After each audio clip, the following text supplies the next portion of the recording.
ನಮಸ್ತೆ ಸ್ನೇಹಿತರೆ. ನಟ, ನಿರ್ದೇಶಕ, ನಾಟಕಕಾರರಾಗಿರುವಂತಹ ಹಲವಾರು ಭಾಷೆಗಳ ಚಿತ್ರಗಳಲ್ಲಿ ಅಭಿನಯಿಸಿ ಪ್ರಶಸ್ತಿಗಳನ್ನು ತನ್ನ ಮುಡಿಗೇರಿಸಿಕೊಂಡಿರುವಂತಹ ಜ್ಞಾನಪೀಠ ಪ್ರಶಸ್ತಿ ವಿಜೇತರಾದಂತಹ ಗಿರೀಶ್ ಕಾರ್ನಾಡ್ರವರ ಬಗ್ಗೆ ತಿಳಿದುಕೊಳ್ಳೋಣ. ಗಿರೀಶ್ ಕಾರ್ನಾಡ್ರವರ ಪೂರ್ಣ ಹೆಸರು ಗಿರೀಶ್ ರಘುನಾಥ್ ಕಾರ್ನಾಡ್. ಇವರು ಜನಿಸಿದ್ದು 19/5/1938ರಂದು ಮಹಾರಾಷ್ಟ್ರದ ರಾಯಗಢ ಜಿಲ್ಲೆಯ ಮಾಥೆರಾನ್ ಎಂಬಲ್ಲಿ ಜನಿಸಿದರು. ಇವರ ತಂದೆ ಡಾಕ್ಟರ್ ರಘುನಾಥ್ ಕಾರ್ನಾಡ್ ಮತ್ತು ತಾಯಿ ಕೃಷ್ಣಾಬಾಯಿ. ಇವರು ತಮ್ಮ ಶಿಕ್ಷಣವನ್ನು ಸಿರ್ಸಿ, ಧಾರವಾಡ, ಮುಂಬೈ ಮತ್ತು ಆಕ್ಸ್ಫರ್ಡ್ ವಿಶ್ವವಿದ್ಯಾನಿಲಯದಲ್ಲಿ ಪಡೆದರು. ಕನ್ನಡ, ಇಂಗ್ಲಿಷ್, ಹಿಂದಿ ಭಾಷೆಗಳಲ್ಲಿ ಅಪಾರವಾದ ಪ್ರಭುತ್ವವನ್ನು ಇವರು ಸಾಧಿಸಿದ್ದರು. ನಾಟಕ ಹಾಗೂ ಚಲನಚಿತ್ರ ಕ್ಷೇತ್ರಗಳಲ್ಲಿ ಇವರ ಸಾಧನೆಗೆ ಹಲವಾರು ಪ್ರಶಸ್ತಿಗಳು ಸಂದಿವೆ. ಪ್ರಮುಖವಾಗಿ ಇವರು ಕನ್ನಡ ನಾಟಕಕಾರರಾದರೂ ರಾಷ್ಟ್ರೀಯ ಮತ್ತು ಅಂತಾರಾಷ್ಟ್ರೀಯ ಮಟ್ಟದಲ್ಲಿ ತುಂಬ ಹೆಸರುವಾಸಿ. ಕಾರಣ, ಅವರು ತಮ್ಮ ಬಹುತೇಕ ನಾಟಕಗಳನ್ನು ತಾವೇ ಇಂಗ್ಲಿಷಿಗೆ ಅನುವಾದಿಸಿದ್ದು ಹಾಗೂ ಅವುಗಳು ಸತತವಾಗಿ ಪ್ರದರ್ಶನಗೊಂಡಿದ್ದು ಇದಕ್ಕೆ ಕಾರಣವಾಗಿದೆ. ನಾವು ಇತಿಹಾಸದಲ್ಲಿ ತುಘಲಕ್ ಬಗ್ಗೆ ಓದಿ ತಿಳಿದ ರೀತಿಗೂ ಕಾರ್ನಾಡರ ತುಘಲಕ್ ನಾಟಕಕ್ಕೂ ಅಜಗಜಾಂತರ ವ್ಯತ್ಯಾಸವಿದೆ. ಇತಿಹಾಸದಲ್ಲಿ ನಾವು ತುಘಲಕ್ ಹುಚ್ಚುದೊರೆ, ಐಲುಪೈಲು ಎಂದು ತಿಳಿದಿದ್ದೆವು. ನಾಟಕದ ತುಘಲಕ್ ತುಂಬ ಬುದ್ಧಿವಂತ, ಮಹತ್ವಾಕಾಂಕ್ಷಿ, ಮೇಲಾಗಿ ಕನಸುಗಾರ. ಕನಸುಗಳನ್ನು ನನಸಾಗಿಸುವ ತವಕ ಅವನಿಗೆ. ಆದರೆ ಅವನನ್ನು ಸುತ್ತುವರಿದಿದ್ದ ಜನ ಹಾಗೂ ಸಾಮಾನ್ಯ ಜನ ಅವನ ಆಲೋಚನೆಗಳಿಂದ ಬಹು ದೂರ ಇದ್ದರು. ಈ ಸಂಘರ್ಷದಿಂದ ನಾಟಕ ಹಲವು ಆಯಾಮಗಳಲ್ಲಿ ಬಿಚ್ಚಿಕೊಳ್ಳುತ್ತದೆ. ಇತಿಹಾಸದಲ್ಲಿ ಸೀದಾಸಾದಾ ಹುಚ್ಚುದೊರೆ ಎಂದು ಬ್ರ್ಯಾಂಡ್ ಆದ ತುಘಲಕ್ ನಾಟಕದಲ್ಲಿ ತುಂಬ ಸಂಕೀರ್ಣ ವ್ಯಕ್ತಿ. ಭಾರತದ ನಾಟಕ ಇತಿಹಾಸದ ಸಂದರ್ಭದಲ್ಲಿ ಇದು ಒಂದು ಮಹತ್ವದ ನಾಟಕ. ಇತಿಹಾಸದ ಘಟನೆಗಳನ್ನು, ಪುರಾಣದ ಕಥೆಗಳನ್ನು ಆಯ್ಕೆ ಮಾಡಿಕೊಂಡು ಕಾರ್ನಾಡರು ನಾಟಕ ಕಟ್ಟುತ್ತಾರೆ. ಕಾರ್ನಾಡರಿಗೆ ನಾಟಕ ರಚಿಸುವುದೆಂದರೆ ಅದು ಕಟ್ಟಡ ಕಟ್ಟಿದಂತೆ. ಇಟ್ಟಿಗೆ, ಮರಳು, ನೀರು, ಸಿಮೆಂಟ್, ಜಲ್ಲಿ, ಕಲ್ಲು ಇತ್ಯಾದಿ ಅಗತ್ಯಕ್ಕೆ ತಕ್ಕಂತೆ ಸಮ ಪ್ರಮಾಣದಲ್ಲಿ ಸೇರಬೇಕು. ಕಟ್ಟಡ ಕಟ್ಟುವವರು ಹದವರಿತು ನೇರವಾಗಿ ಕಟ್ಟಬೇಕು. ಹಾಗೆಯೇ ವಸ್ತು ವಿಷಯಗಳನ್ನು ಬೇರೆ ಬೇರೆ ಮೂಲದಿಂದ ಹೊಂದಿಸಿಕೊಂಡು ತನ್ನ ಭಾಷೆಯಲ್ಲಿ ನಾಟಕಕಾರ ನಾಟಕ ಕಟ್ಟಬೇಕಾಗುತ್ತದೆ. ಕಾರ್ನಾಡರು ಬೆಳೆದ ವಾತಾವರಣವೇ ಹಾಗಿತ್ತು. ಅವರ ಮನೆಗೆ ಅಡಿಗೆ ಮಾಡಿಕೊಡಲು ಬರುತ್ತಿದ್ದ ಒಬ್ಬ ಅಜ್ಜಿ ಮನೆಯಲ್ಲೇ ಉಳಿದು ರಾತ್ರಿ ವೇಳೆ ಅವಳು ಕತೆ ಹೇಳಿಕೊಡುತ್ತಿದ್ದಳು. ಶಾಲೆಯಲ್ಲಿಯೂ ಸ್ನೇಹಿತರೊಟ್ಟಿಗೆ ಒಬ್ಬರಿಗೊಬ್ಬರು ಕತೆ ಹೇಳಿಕೊಳ್ಳುತ್ತಿದ್ದೆವು. ಇದರಿಂದ ಪುರಾಣ ಪಾತ್ರಗಳ ಸುತ್ತ ನನಗೆ ಕತೆ ಹೆಣೆಯುವುದು ಸುಲಭವಾಗಿದೆ ಎಂದು ಕಾರ್ನಾಡರೇ ಹೇಳಿಕೊಂಡಿದ್ದಾರೆ. ಯಯಾತಿ ಕಾರ್ನಾಡರ ಮೊದಲ ನಾಟಕ. ಆಗ ತಾನೇ ಮದುವೆಯಾದ ಪುರು ತನ್ನ ಯೌವನವನ್ನು ತಂದೆಗೆ ನೀಡಿ ಮಡದಿ ಚಿತ್ರಲೇಖೆಯನ್ನು ಶಯ್ಯಾಕೋಣೆಯಲ್ಲಿ ಭೇಟಿಯಾಗುತ್ತಾನೆ.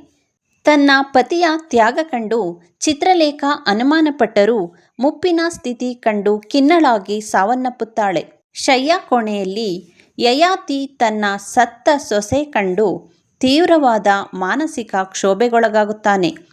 ಕಾರ್ನಾಡರು ಈ ಶಯ್ಯಾಕೋಣೆಯ ಸಂಘರ್ಷವನ್ನು ಅದ್ಭುತವಾಗಿ ಕಟ್ಟಿಕೊಟ್ಟಿದ್ದಾರೆ. ಕಾರ್ನಾಡರ ಮತ್ತೊಂದು ನಾಟಕ ತಲೆದಂಡ. ಇಲ್ಲಿಯೂ ಸಹ ಕಾರ್ನಾಡರು ಈಗಾಗಲೇ ಇತಿಹಾಸ ಪುರಾಣ ಕಟ್ಟಿಕೊಟ್ಟಿರುವ ಬಸವಣ್ಣನ ಇಮೇಜನ್ನು ಹೊಡೆದು ಹಾಕಿ ಹೊಸದಾಗಿ ಕಟ್ಟಿಕೊಡುತ್ತಾರೆ. ಸಂಕ್ರಾಂತಿಗಿಂತ ಭಿನ್ನ ರೀತಿಯಲ್ಲಿ ತಲೆದಂಡ ಕ್ರಮಿಸಿರುವುದನ್ನು ಗುರುತಿಸಬಹುದು. ಬಿಜ್ಜಳನ ಕ್ಷೌರಿಕ ನೆಲೆ ನೋಡಿ ಈ ನಾಟಕಗಳು ಹಿಂದಿ ಭಾಷೆಗೆ ಅನುವಾದಗೊಂಡು ಉತ್ತರ ಭಾರತದಲ್ಲಿ ದೆಹಲಿಯ ರಾಷ್ಟ್ರೀಯ ನಾಟಕ ಶಾಲೆ, ಕರ್ನಾಟಕ ನಾಟಕ ಅಕಾಡೆಮಿ ಹಾಗೂ ಸಾಣೇಹಳ್ಳಿಯ ಶಿವಸಂಚಾರ ಸಹಯೋಗದೊಂದಿಗೆ ಪ್ರದರ್ಶನಗೊಂಡಿವೆ. ತಲೆದಂಡ ನಾಟಕವು ಹಿಂದಿಯಲ್ಲಿ ರಕ್ತ ಕಲ್ಯಾಣ ಎಂಬ ಹೆಸರಿನಲ್ಲಿ ಅನುವಾದಗೊಂಡಿದೆ. ಈಗಾಗಲೇ ಅಗ್ನಿ ಮತ್ತು ಮಳೆ ನಾಟಕವು ಹಿಂದಿಯಲ್ಲಿ ಅಗ್ನಿ ಔರ್ ವರ್ಷ್ ಎಂಬ ಹೆಸರಿನಿಂದ ಚಲನಚಿತ್ರವಾಗಿ ಜನಮನ್ನಣೆ ಗಳಿಸಿದೆ. ಹೀಗೆ ಕಾರ್ನಾಡರು ಇತಿಹಾಸ ಪುರಾಣವನ್ನು ಸಮಕಾಲೀನ ಸಾಮಾಜಿಕ ಸಂದರ್ಭದಲ್ಲಿ ಪುನರ್ ಸೃಷ್ಟಿಸುವುದರ ಮೂಲಕ ಗಮನ ಸೆಳೆದಿದ್ದಾರೆ. ಜಾನಪದ ಹಾಗೂ ಪುರಾಣದ ಕಥೆಗಳ ಮೇಲೆ ಕಟ್ಟಲ್ಪಟ್ಟ ನಾಗಮಂಡಲ ಮತ್ತು ಹಯವದನ ನಾಟಕಗಳು ಅಂತಾರಾಷ್ಟ್ರೀಯ ಮಟ್ಟದಲ್ಲಿ ಪ್ರದರ್ಶನಗೊಂಡು ಮೆಚ್ಚುಗೆ ಪಡೆದಿವೆ. ನಾಗಮಂಡಲವು ಕನ್ನಡದಲ್ಲಿ ಚಲನಚಿತ್ರವಾಗಿಯೂ ಅಪಾರ ಪ್ರೇಕ್ಷಕರನ್ನು ತಲುಪಿದೆ. ಈ ನಾಟಕವು ಜಾನಪದ ಕಥೆಯೊಂದನ್ನು ಆಧರಿಸಿದ್ದು, ಗಂಡು ಹೆಣ್ಣಿನ ಸಂಬಂಧವನ್ನು ಚಿತ್ರಿಸುವ ಈ ನಾಟಕ ಪುರುಷ ಪ್ರಧಾನ ಸಮಾಜವನ್ನು ವ್ಯಾಖ್ಯಾನಿಸುತ್ತದೆ. ಹಗಲು ವೇಳೆ ತುಂಬ ಕ್ರೂರಿಯಾಗಿರುವ ಗಂಡ ರಾತ್ರಿ ಎಷ್ಟೊತ್ತಿಗೋ ಮನೆಗೆ ಬಂದವನು ಮಡದಿಯನ್ನು ಪ್ರೀತಿಯಿಂದ ಕೂಡುತ್ತಾನೆ. ನಾಗರ ಹಾವು ಗಂಡನ ರೂಪ ಧರಿಸಿ ಬಂದು ಮಡದಿಗೆ ಪ್ರೀತಿಯ ಧಾರೆ ಎರೆಯುತ್ತದೆ. ಈ ಹಗಲು ರಾತ್ರಿ ಆಟ ಮಡದಿಗೆ ತುಂಬ ಒಗಟಾಗಿ ಕಾಣುತ್ತದೆ. ಈ ಕತೆ ಅತ್ಯುತ್ತಮವಾಗಿ ಮೂಡಿಬಂದಿದೆ. ಕಾರ್ನಾಡರ ಹಯವದನ ನಾಟಕವು ಪರಿಪೂರ್ಣತೆಯನ್ನು ಬಯಸುವ ತುಂಬ ಕಷ್ಟದ ನಾಟಕವಾಗಿದೆ. ಇಬ್ಬರು ಸ್ನೇಹಿತರು ಕಪಿಲ ಮತ್ತು ದೇವದತ್ತ ದೇಹಶಕ್ತಿ ಹಾಗೂ ಬುದ್ಧಿಶಕ್ತಿಗೆ ಹೆಸರಾದವರು. ಆದ್ದರಿಂದ ಪದ್ಮಿನಿ ಕಪಿಲನ ದೇಹವನ್ನು ಮತ್ತು ದೇವದತ್ತನ ತಲೆಯನ್ನು ಹೊಂದಿರುವ ವ್ಯಕ್ತಿಯನ್ನು ಬಯಸುತ್ತಾಳೆ. ಈ ಪ್ರಕ್ರಿಯೆಯಲ್ಲಾಗುವ ತೊಡಕು, ಶೋಧನೆ, ಸಂಘರ್ಷದ ಈ ನಾಟಕ ಉತ್ತಮವಾದ ತಂತ್ರಗಾರಿಕೆ ಹಾಗೂ ಕಾವ್ಯಾತ್ಮಕತೆಯಿಂದ ಗಮನ ಸೆಳೆಯುತ್ತದೆ. ಜಗತ್ತಿನ ಶ್ರೇಷ್ಠ ನಾಟಕಕಾರರಲ್ಲಿ ಒಬ್ಬರಾದ ವಿಲಿಯಂ ಶೇಕ್ಸ್ಪಿಯರನ ನಾಟಕಗಳಲ್ಲಿ ಮುಖ್ಯವಾಗಿ ಕಂಡುಬರುವಂತಹ ಸಂಘರ್ಷ ಗಿರೀಶ್ ಕಾರ್ನಾಡರ ಎಲ್ಲ ನಾಟಕಗಳಲ್ಲೂ ವಿಭಿನ್ನ ನೆಲೆಗಳಲ್ಲಿ ಕಂಡುಬರುತ್ತದೆ.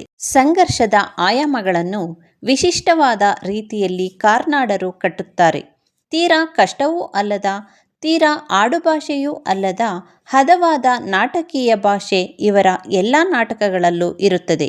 ಇವರ ಆತ್ಮಚರಿತ್ರೆ ಆಡಾಡುತ್ತಾ ಆಯುಷ್ಯ. ಕಾರ್ನಾಡರ ನಾಟಕ ಕ್ಷೇತ್ರದ ಸಾಧನೆಯನ್ನು ಪರಿಗಣಿಸಿ ಜ್ಞಾನಪೀಠ ಪ್ರಶಸ್ತಿ ನೀಡಲಾಯಿತು. ಭಾರತದಲ್ಲಿ ನಾಟಕ ಕ್ಷೇತ್ರದ ಸಾಧನೆಗಾಗಿಯೇ ನೀಡಿದ ಮೊದಲ ಜ್ಞಾನಪೀಠ ಪ್ರಶಸ್ತಿ ಇದಾಗಿದೆ. ಕನ್ನಡಿಗರಾಗಿ ಕಾರ್ನಾಡರು ಜ್ಞಾನಪೀಠ ಪ್ರಶಸ್ತಿ ಪಡೆದ 7ನೇಯವರಾಗಿದ್ದಾರೆ.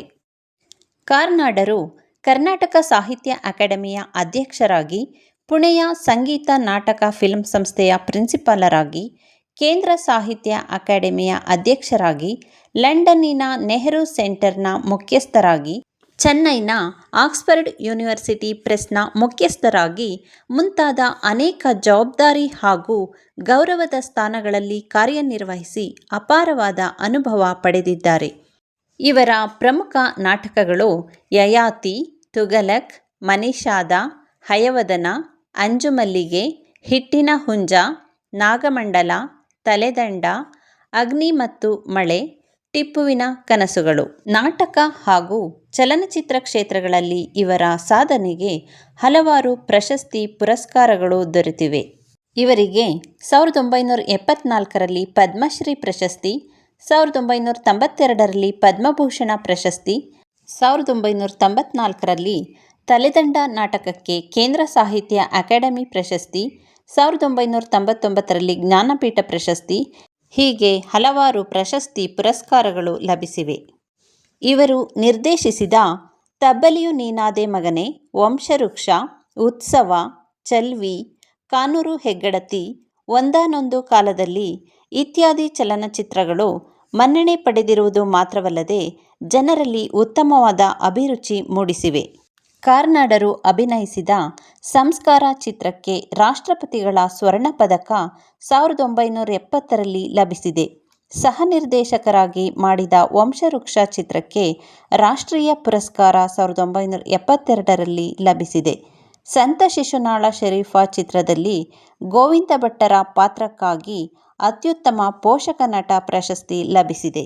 ಹೀಗೆ ಗಿರೀಶ್ ಕಾರ್ನಾಡ್ರವರು ಭಾರತದ ನಾಟಕ ಹಾಗೂ ಚಲನಚಿತ್ರರಂಗದಲ್ಲಿ ಗಣನೀಯವಾದ ಸಾಧನೆ ಮಾಡಿ ಜೂನ್ 10, 2019ರಂದು ನಿಧನರಾದರು.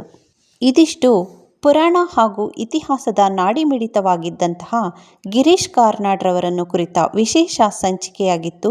ಇನ್ನೂ ಹೆಚ್ಚಿನ ಹೊಸ ವಿಷಯಗಳನ್ನು ತಿಳಿಯಲು ನಮ್ಮ ಚಾನಲನ್ನು ಲೈಕ್, ಶೇರ್, ಕಾಮೆಂಟ್ ಹಾಗೂ ಸಬ್ಸ್ಕ್ರೈಬ್ ಮಾಡಿ. ಧನ್ಯವಾದಗಳು.